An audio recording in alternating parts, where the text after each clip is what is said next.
हे बजेट देशाचं आहे की बिहार आणि आंध्र प्रदेशचं आहे अशी खंत माझ्या देखील मनात या ठिकाणी निर्माण झाली। मुन्नाभाई MBBS सोबतच मुन्नाभाई IAS देखील या ठिकाणी तयार होताना या सरकारच्या काळात महाराष्ट्राच्या मनात एक प्रकारची भीती आता या ठिकाणी निर्माण झाली आहे। अर्थसंकल्पावरील माननीय निर्मला सीतारामन यांचं भाषण ऐकलं आणि भाषण ऐकल्यानंतर काही वेळ मला असं वाटायला लागलं की हे बजेट देशाचं आहे की बिहार आणि आंध्र प्रदेशचं आहे अशी खंत माझ्या देखील मनात या ठिकाणी निर्माण झाली।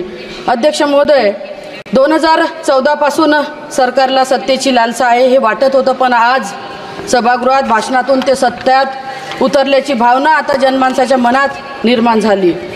सर्वात जास्त GST देणाऱ्या महाराष्ट्र राज्याला फक्त 7,500 कोटी तर सत्तेसाठी मदत करणाऱ्या नितीश कुमार आणि त्यांच्या बिहारला 60,000 कोटी महोदय हा सत्तेचा दुरुपयोग आहे आणि याची खंत मला या ठिकाणी वाटत आहे। महाराष्ट्र राज्यात राहणारी जनता ही देखील अध्यक्ष महोदय आपली आहे, त्यांचे भान सरकारला नाही याची मला खरंच या ठिकाणी दुःख वाटत आहे। स्वतःची पाठ थोपटून घेणारे हे सरकार सर्वच बाबतीत अपयशी ठरल्याचे आपल्याला दिसत आहे।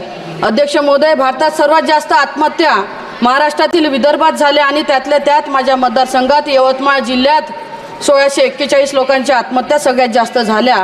आणि एकीकडे प्रधानमंत्र्यांच्या नावाखाली आपण पाहत आहोत की एवढ्या आत्महत्या झाल्या, त्या आत्महत्याग्रस्त कुटुंबाला अजूनपर्यंत शासनाची कुठलीही मदत त्या ठिकाणी मिळालेली नाही आहे।